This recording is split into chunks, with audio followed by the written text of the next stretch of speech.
Did you know that finding the world's smallest elephant, even if it is wearing a GPS collar, is actually quite difficult? Even so, there's nothing quite like the thrill of the search, and for 2 incredible weeks, we were lucky enough to spend some time learning, teaching, and of course, trying to find elephants with elephant conservation NGO Seratu Aatai based in Sabah, Borneo. There it is, there it is, there it is! Elephant, elephant, elephant!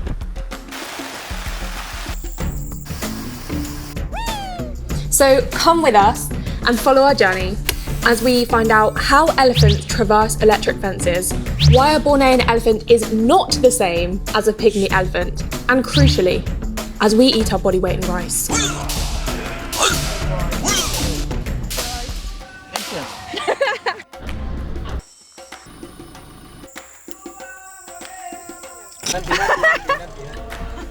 Okay.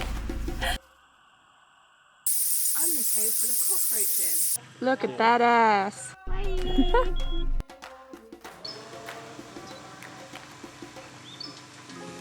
Borneo is the world's 3rd largest island.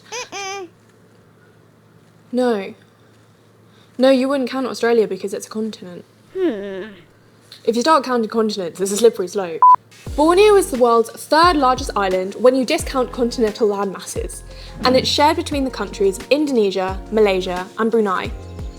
It's famous for being a biodiversity hotspot, but it's changing fast. Over the last 50 years or so, a significant portion of the land area has been turned over to monoculture, specifically oil palm. And this has unsurprisingly put immense pressure on the wildlife that call it home and the biodiversity that makes Borneo famous. Regardless, we were really excited to go and see it for ourselves, and particularly travelling with Seratu Aatai to see some of the wildlife that still lives there. However, we had to get there first, and we very nearly didn't. On our flight from KL to Sabah, we heard possibly the worst thing you can imagine while 30,000 feet over the ocean. So the pilot has just told us there's a problem with the plane, and so we're landing early to get the plane checked. I hope we land early landing doesn't fall out of the sky.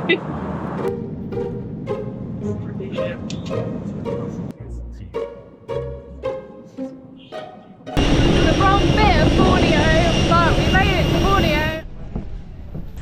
Attempt number 2, let's go. When we arrived in Sandakan, we were pretty much just relieved to be alive. We met our little group from Seratu Aatai, Lisa, Baboy and Kada.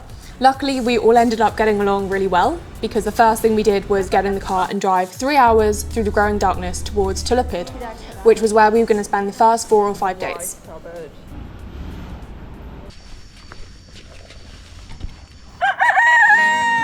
We were up bright and early the first day. We went out to have a little breakfast of rice, of course, before going to see part of the construction site of the Pan-Borneo Highway.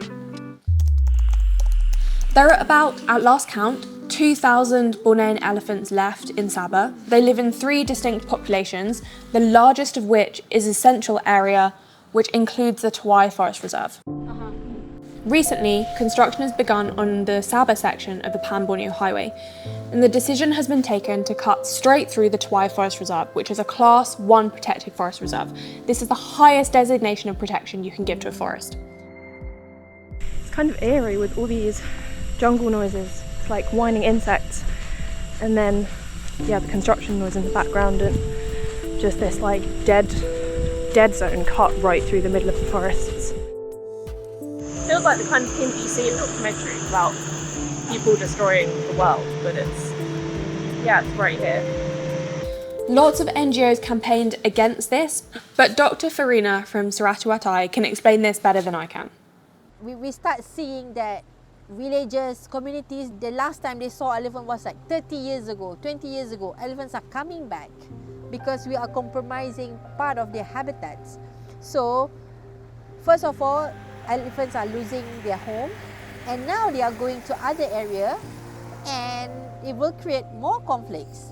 What we scared is once the conflicts happen, so people might retaliate, or they might want these elephants to be translocated, meaning that these elephants again they will have less opportunity to reproduce. we even come out with several recommendations, suggestions where they can reroute. Instead of going to the forest reserve, go through oil palm plantation that needs road.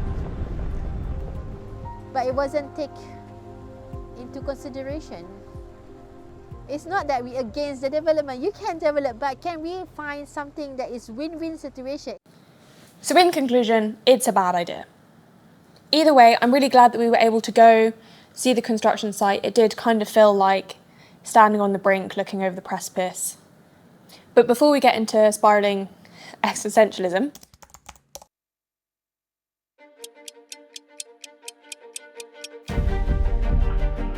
Currently, in Tawai Forest Reserve, they plan to build a Pan-Borneo Highway. This is like a hot spot for Bornean elephant. They tend to roam around in this area. Once they built the Pan-Borneo Highway, it's like cutting through the forest reserve. So the habitat for the elephant to roam around is much smaller compared to before. If the habitat was small, then where can they find food? Then the elephant will go to human settlement. Then it will cause another human-elephant conflicts.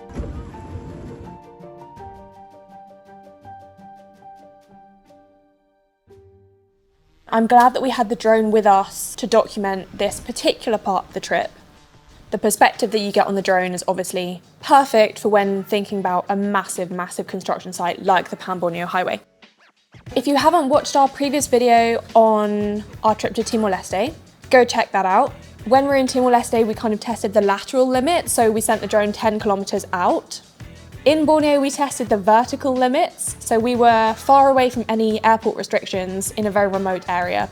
So Seb sent this drone a kilometre up. On the ground, it just looks like a big cut right through the forest, but from the sky,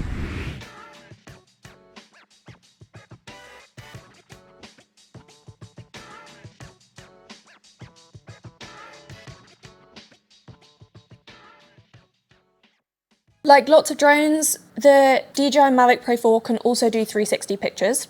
So we took a few of those at the Pan-Borneo construction site. You can rotate your image so you can see this expansive sea of green and then just this massive gash that runs right through and the dark red earth that will eventually become the highway. Seratu Aatai, they do a lot of work with local communities, which is amazing, but they are first and foremost a science-focused organisation. So we were lucky enough when we were there to actually go with the team to retrieve one of their many camera traps. They have a whole network of these that they distribute throughout plantations and through natural forests. So they're small cameras that are motion triggered. They can take either photos or videos or both in the case of the camera trap that we collected. They have night vision, and then you have to go out to the site approximately once a month to check on them, change the batteries, retrieve SD cards because they don't transmit data. All of them we already take, but this is The last one. the last one because the road is Bad. bad. so we've driven what probably isn't actually a very long way, but just feels like a very long way, because we're going on these tiny roads that crisscross the palm plantations, and between each plantation there's a gatehouse. So the team is explaining who we are and who we're working with. The camera trap locations were chosen totally at random, which explains why we're now travelling through the undergrowth.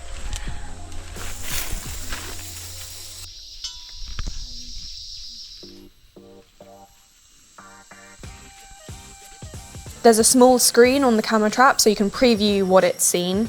Unfortunately, there weren't any elephants from this camera trap, but there were lots and lots of macaques, and there's some really nice footage of them exploring the camera traps.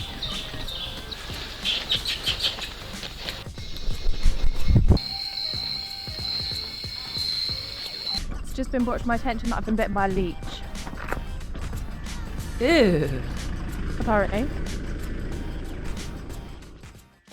One of the main reasons we worked with Seratu Aatai was to make videos to help with their fundraising campaign. One of the things they're fundraising for right now is camera traps. So we obviously had to make a video specifically on how they use camera traps and why they're so important to their work. You can't count elephants. If they live in this kind of forest, it's impossible for you to go count 1, 2, 3, 4, 5.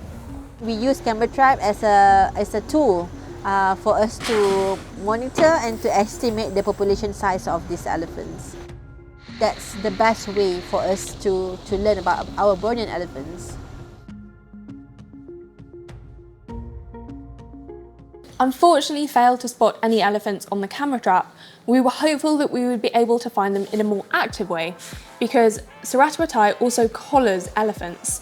So when they have a GPS tracker round their neck, you can find their location online. Well, they can. Just as we were having our breakfast of rice the next day, we checked our phones and there was a ping from an elephant called Bilalai, which means trunk in Malay. And he was quite near the road, very nearby to where we were having breakfast. So obviously we hopped in the car and went to have a look. We're on this side of the stream and they're on the other side of the stream. You can hear them rustling around. We were kind of there with bated breaths, cameras at the ready.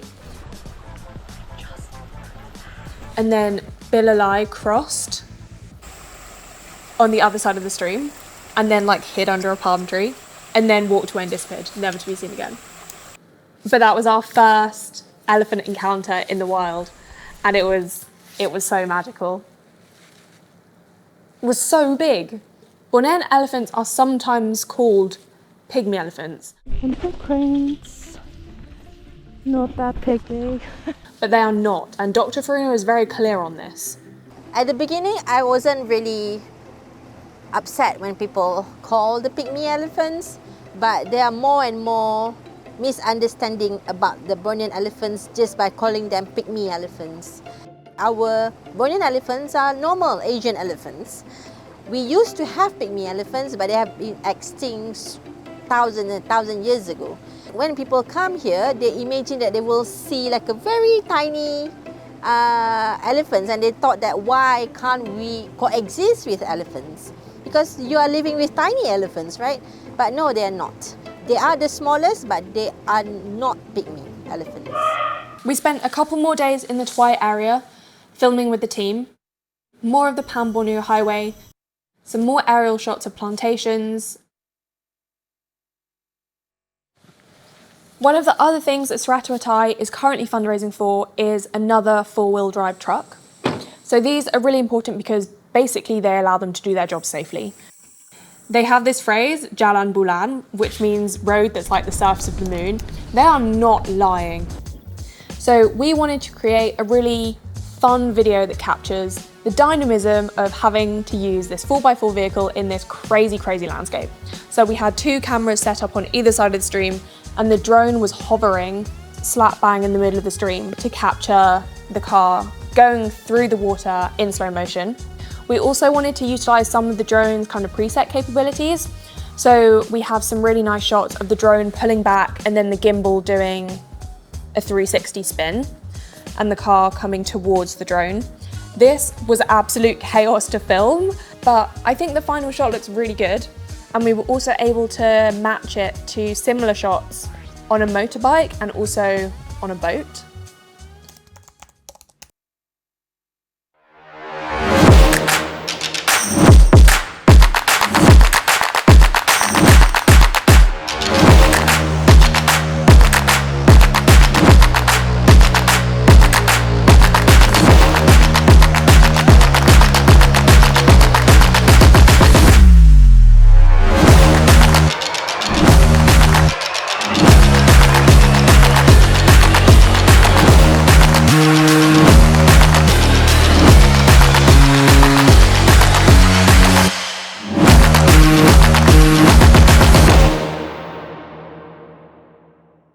We headed back with the team to Kinabatangen, which is where the team is mostly based. That's where they have one of their offices. Part of what we were doing there, alongside making videos for their fundraising campaign, was we also were doing a training session for their team. So we were doing kind of camera basics, we were doing setting up interviews, drone training, that was fun, and kind of storytelling to help support the team with their social media.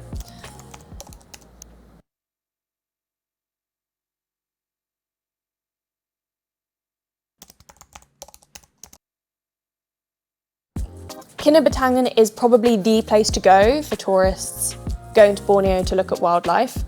So we were staying at a lodge about 5 minutes down the road from the office, and they also did river cruises. So of course we went on as many of these as we could alongside our work with the team to take pictures and videos not only of elephants but also of some of the other incredible wildlife that you can find along the river.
We had our 2 cameras with us.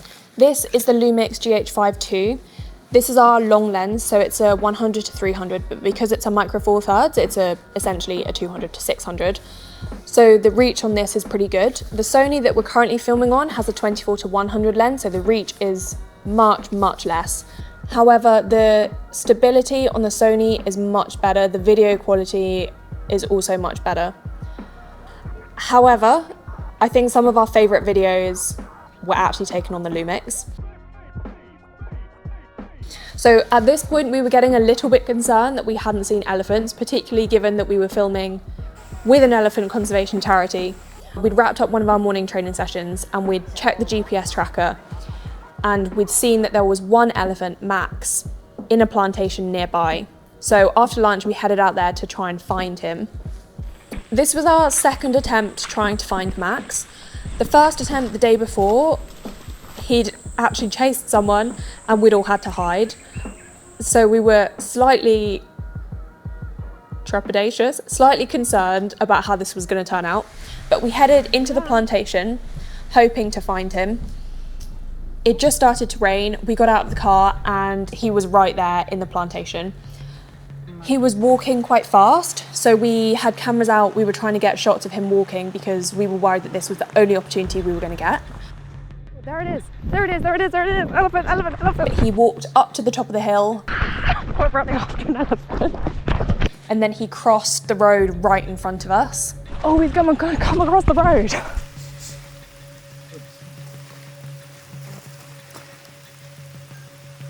And then he headed into the plantation and 4 of us followed. You can see him moving there. Expecting to get jump scared by him. It was pretty cool being able to see the figure of Max in the distance moving through the undergrowth as we followed in his literally giant footsteps. They were like bigger than my head. Max stopped to throw dirt over himself to cool down, and we were able to get a really nice clear line of sight down one of these little tracks that cut through the plantation. And then he came down and started walking towards us. And this, I think, is our favourite shot. This is Max half hidden behind a palm tree as he walks towards us, and you can see his tusk. Oh, it's just a beautiful shot. You can really see him. And when you're looking through the camera and it's coming towards you, it's kind of scary. And it actually was, because then he started moving towards us more.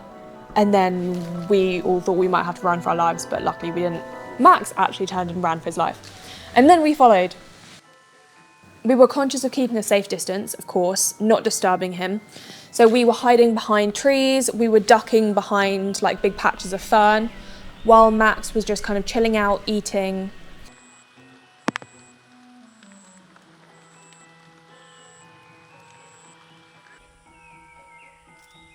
I've been with Max for a while now.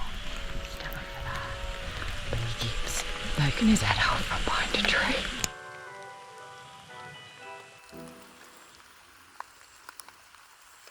You can tell a lot about how elephants are feeling from their ears.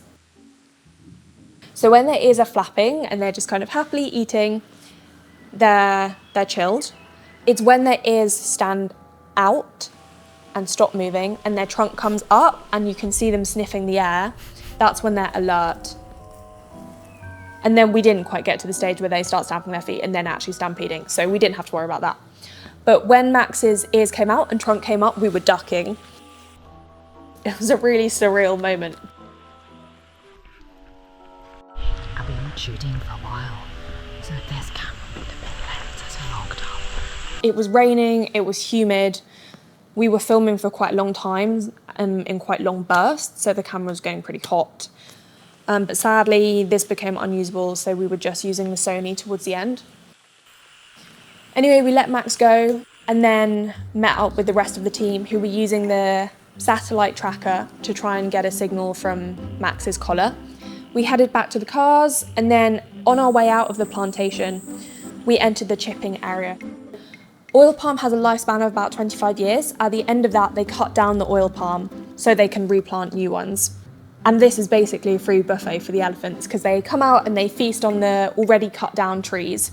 So when we were passing, we saw Max had walked out of the plantation into the chipping area. This was really nice because the sun was setting. Seb was able to send the drone out to get some really nice shots of Max eating in the plantation, which is quite a common behaviour for elephants in this area and kind of one of the moments that humans and elephants often come into conflict and contact. And it was also just a really nice opportunity to pass the cameras round to the rest of the team to give people an opportunity to put some of the skills that we'd been doing back in the office into practice in the field. The plantation where we saw Max is also home to an elephant corridor, or as Dr Farina would prefer us call it, an exit route. Why create elephant pathway? By having this, elephants will get to move in an area that people can accept them. Now we agree that okay, if there are elephants in your area, we will try to divert these elephants to this exit pathway. So we are working together rather than I work alone. And this is where again our Seratu Aatai, our solidarity, our bersatu hati comes. That's what the project under the Weekly Fund for Nature Award is all about. Because before this, we only have 1 plantation, now we have about 7 plantations. The corridor you can just design, but how do you bring together people to agree? That is something that we want to show the model how we do it.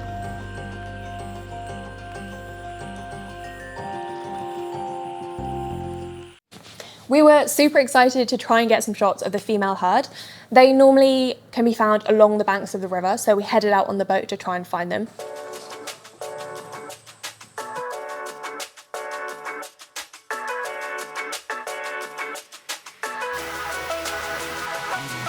They're a little bit harder to find than the males, or Max at least, in the plantation because they don't have a GPS collar. Well, one of them does have a GPS collar, but it's so low on battery that it doesn't transmit anymore. So if you have an aerial and a receiver and you're close enough, you can pick up a signal, but unfortunately we weren't able to find one. So we were heading back towards the office when we saw 3 elephants on the bank of the river eating together. We were able to get some shots. We didn't know how long they'd be there and they disappeared into the forest. But we could hear them moving around, tipping trees, eating, vocalising to each other. And then the group slowly started coming out onto the bank again. It was a lovely mixed group and we were able to see them all interacting, doing their thing, moving together. The technical definition for a baby elephant is it has to be small enough to fit under its mother's belly. If it doesn't fit any more, then it's a juvenile.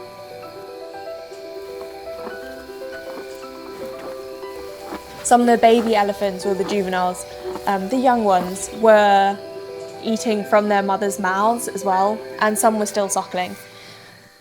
Yeah, it was magical. It was magical to see. On our last day with the team, we went upriver to a lodge where Seratu Aatai, alongside some other NGOs and the Sabah Wildlife Department, were giving some talks.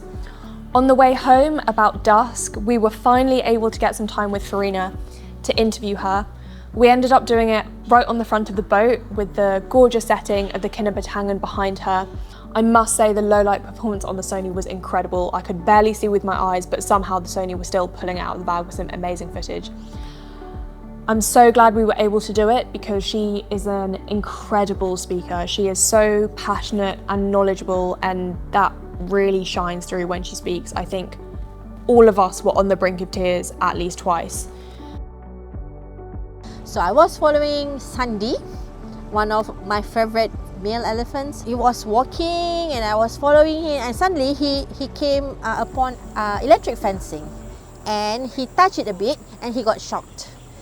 And then suddenly he just put his trunk in his mouth, I think to make sure that he will not touch it again. And he walked and he just slowly put his feet over the fence, like someone who's dancing, you know, like slowly. And voila, he managed to cross the electric fence. We can't lose elephants. I mean, we lost our rhino. If we lose another species in Sabah, which have survived, you know, thousand years ago, and now it gone extinct, it will just tell us who we are as human beings. Whatever created, all this ecosystem have been created for our own goods.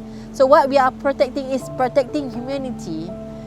But once we lost them, there is no way to turn it back, or it take a long time to turn it back, and we will be the one who suffer, and the next generation will be suffer because of us. Are we going to let that happen? No, I'm not going to let my children suffer because I want to do the best that I can.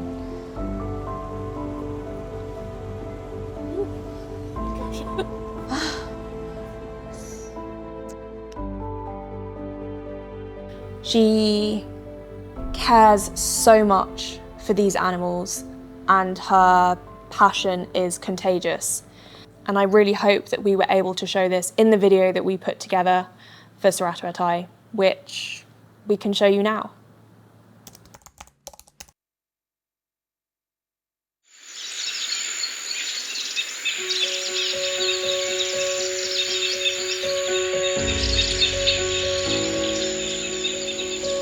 We always see animals just animals, but elephants taught me that they learn, they make decisions, they adapt, and they give so much.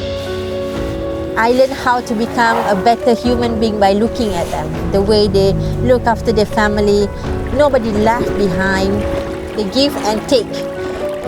But how can I tell to my society?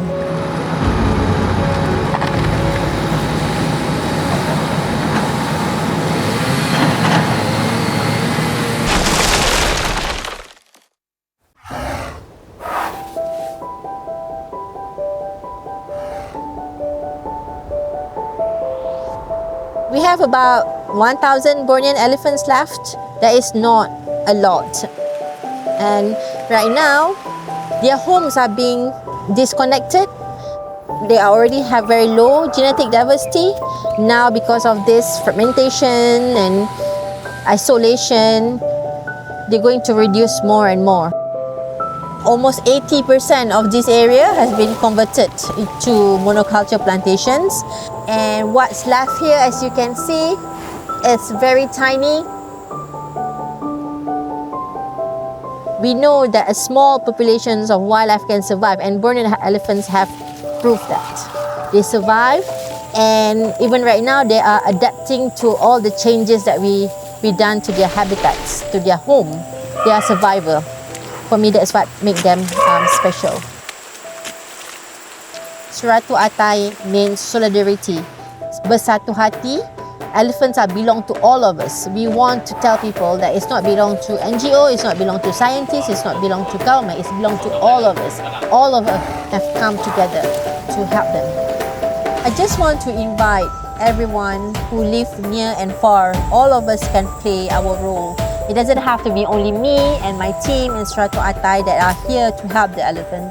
Everyone can do our role. Join the network, help in any way you can. For us, what we need is tools for us to learn more about these elephants. We just want everyone to be able to contribute. Come and support the Bornean elephants together, because the more we do, the better chances we give to the Bornean elephants. So join us.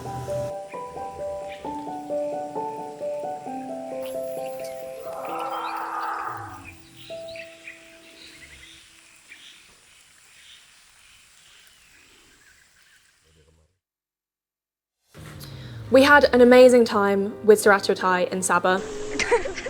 The team was so much fun to be around.